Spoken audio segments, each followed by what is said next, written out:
Alhamdulillahi Rabbil Alamin wassalatu wassalam ala Rasulillahil Karim wa ala alihi wa ashabi wa man tabi'ahum bi ihsani ila yaumiddin amma ba'd. Assalamu alaikum wa rahmatullahi wa barakatuh. Mga kapatid sa Islam, bawat isa sa atin ay may nakasulat na ng mga biyaya. Nasa loob pa lamang tayo ng tiyan ng ating mga ina.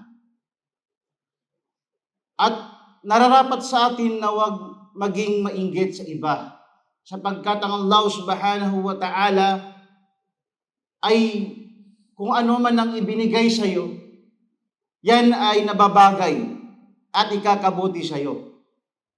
Sapagkat pag ikaw ay binigyan niya ng kayamanan, tapos yung pananampalataya mo, ang iman mo ay mababa, hindi niya makaya, baka maging kriminal ka lamang, baka maging masama ka lamang pag ikaw ay yumaman.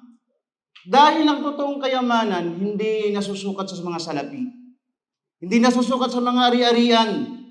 At hindi mo makukuha ang kasiyahan sa mga pera.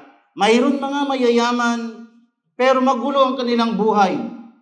Mayroong mga mayayaman na hindi marunong di makontento at sila ay abalang-abala sa kanilang mga ginagawa. At higit sa lahat, walang pasasalamat sa Allah subhanahu wa ta'ala. Ngunit ang totoong kayamanan, yung may pusong marunong makontento sa kanya na kung ano man ang naibigay sa kanya ng Allah subhanahu wa ta'ala. Ika nga sabi ng propeta sallallahu alaihi wasallam, warda bima qasamallahu lak takun agnan nas. At maging kontento ka sa yung ano man ang naibigay sa iyo ng Allah. Yan ang totoong kayamanan. Laysa al-ghina bi kastatil mal. Hindi ang sukatan ng mayaman ay marami ang pera.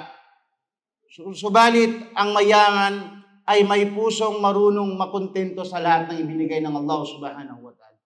Kaya si Sa'ad ibn Waqqas, sabi niya sa kanyang anak, qala Sa'ad ibn Waqqas li ibni Umar radhiyallahu anhuma, ya bunayya, idha talabda al-ghina fatlubhu bil kana'ah. Fa in lam takun laka qana'atun fa laysa yughnika malun. Sinabi ni Ibn Waqqas radhiyallahu an, sabi niya, o aking anak, kung hinahangad mo ang kayamanan, hanapin mo ito ng may kasapatan na loob. Ibig sabihin, makontento ka kung anong mayroon sa iyo. Sapagkat kung wala kang kontento sa iyong puso, kahit gaano pa kadami ang iyong pera, hindi ka pa rin masaya. Hindi ka sasaya dahil hindi ka marunong magpasalamat sa Allah subhanahu wa ta'ala.